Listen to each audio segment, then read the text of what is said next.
की गई थी। माँ, मेरे पेपर अच्छे हो गए हैं और बाकी परीक्षा फल से ज्ञात होगा। अभी तो कुछ कहा नहीं जा सकता। हाँ, पेपर सारे मेरे अच्छे हो गए, ऐसा मीनू ने माँ को जवाब दिया। ठीक है बेटा, अच्छा है, तुम प्रथम श्रेणी में ही पास हो जाओ। अभी तक तो हमेशा प्रथम ही आई हो, माँ ने बड़े विश्वास के साथ कहा। हाँ माँ, मैं भी यही चाहती हूँ, क्योंकि इस समय मेरा उद्देश्य इस जीवन में कुछ बनने का है। और माँ, आपका आशीर्वाद मेरे साथ है, जिससे मुझे प्रेरणा मिलती रहती है माँ। हाँ मीनू, हर माता पिता का आशीर्वाद अपने बच्चों के साथ रहता है, पर बच्चों की अपनी लगन और परिश्रम भी उनके लिए सफलता का मार्ग प्रशस्त करने में सहायक होते हैं। यह कहकर माँ बाहर चली गई। अगले दिन मीनू अपने कमरे में बैठी एक साप्ताहिक पत्रिका पढ़ रही थी, कोई वीकली मैगजीन होगी, वो पढ़ रही थी कि पिताजी ने कमरे में प्रवेश किया। वह उसके पास आकर पास पड़ी कुर्सी पर बैठ गए। उन्होंने मीनू से कहा, मीनू बेटी, परसों तुम्हारे बुआ जी का पत्र आया है। उन्होंने उस पत्र में एक लड़के के विषय में बताया है। वह दिल्ली में इंजीनियर है, 3,000 रुपये महीना पा रहा है। यदि तुम आगे, शायद वो कुछ कहना चाहते थे, उसी बीच मीनू बोल पड़ी और पिताजी अभी वाक्य पूरा भी न कर पाए थे कि मीनू बोल पड़ी। पिताजी, देखिए, पहले भी मैंने आपसे कहा था कि मैं अपनी पढ़ाई बीच में ही छोड़कर शादी नहीं करूंगी। बेटी, यह बात तो ठीक है तुम्हारी, परंतु लड़का बहुत अच्छा है। ऐसे लड़के रोज रोज कहाँ मिलते हैं। अब मीनू जवाब देती है कि यदि लड़का बहुत अच्छा है तो आशा के लिए बात चला दीजिए ना। आशा देखने में भी सुंदर है, अच्छी है, पसंद तो आ ही जानी चाहिए।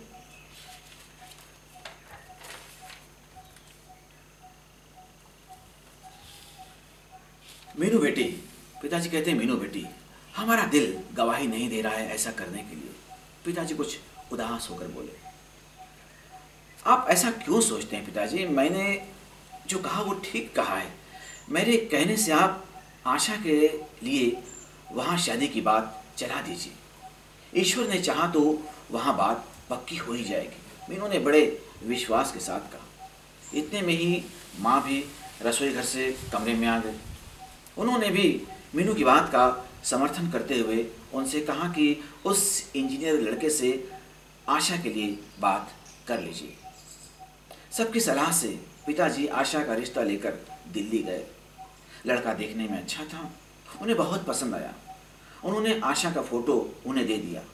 मांग के नाम पर उन्हें सिर्फ सुंदर लड़की चाहिए थी।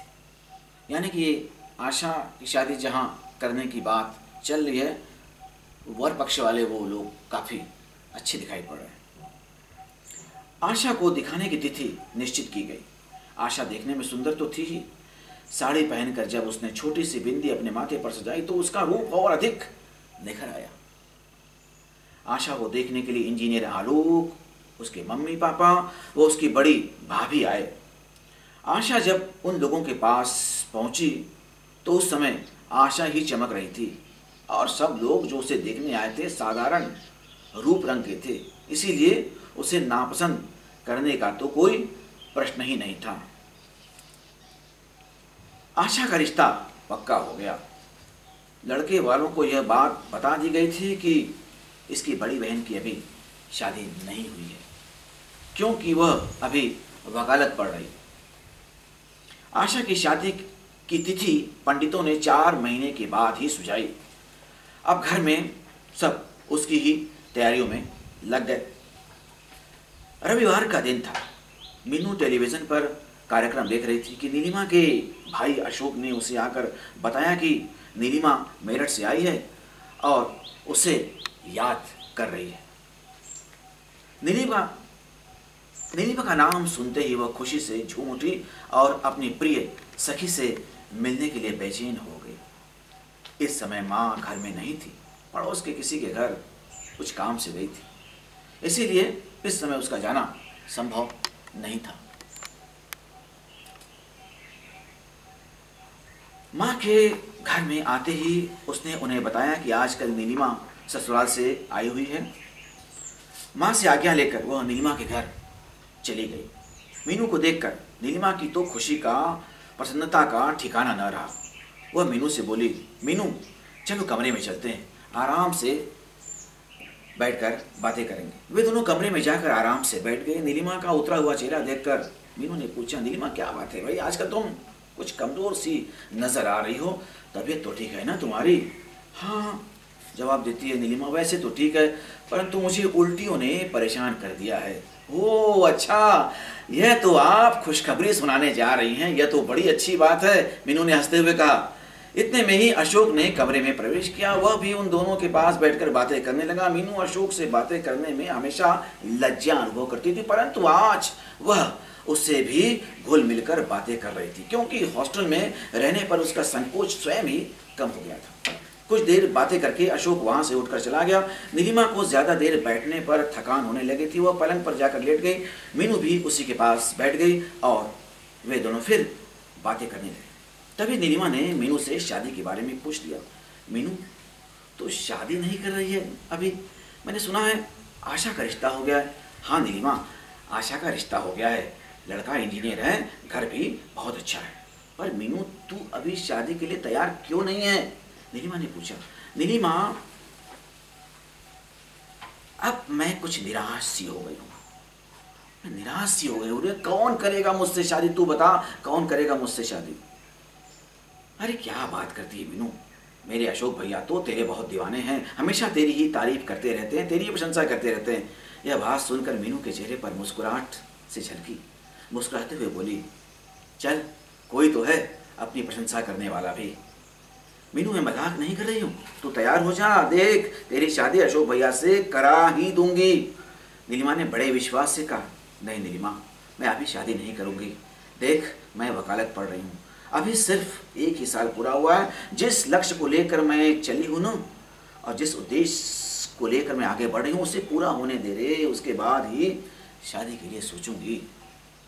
मीनू तू शादी के बाद भी तो पढ़ सकती है ना? नहीं नीलिमा, ऐसा नहीं हो सकता, शादी के बाद मैं इतनी लगन व मेहनत से नहीं पढ़ पाऊंगी। आज नीलिमा ने सोचा कि मीनू को किसी तरह शादी के लिए तैयार कर लेगी, परंतु मीनू के हट के सामने उसकी तो एक न चली। कुछ देर तक दोनों बैठी इधर उधर की बातें करती रही। थोड़ी देर बाद मीनू अपने घर आ गई। नीलिमा के ये शब्द कि अशोक भैया तेरे बहुत दीवाने हैं और हमेशा तेरी ही प्रशंसा करते रहते हैं, तारीफ करते रहते हैं, बार बार मीनू के हृदय के तार झंकित कर देते। ये बात उसके दिल को हिलाकर रख दे रही है। उसके दिल में एक खुशी आ रही है, उसके हृदय के तार ये बात झंकृत कर दे रहे हैं। आखिर वह भी तो एक लड़की है और हर लड़की अपनी तारीफ सुनकर खुश होती है। आधी रात तक मीनू करवटें बदलती रही और नीलिमा के कहे शब्द उसके कानों में गूंजते रहे। उसकी समझ में ये नहीं आया कि वह जिस लक्ष्य को लेकर चली है उसे बीच में ही छोड़कर शादी कर ले या उस लक्ष्य की प्राप्ति के लिए मेहनत से पढ़े। इसी उधेड़ बुन में उसे नींद आ गई।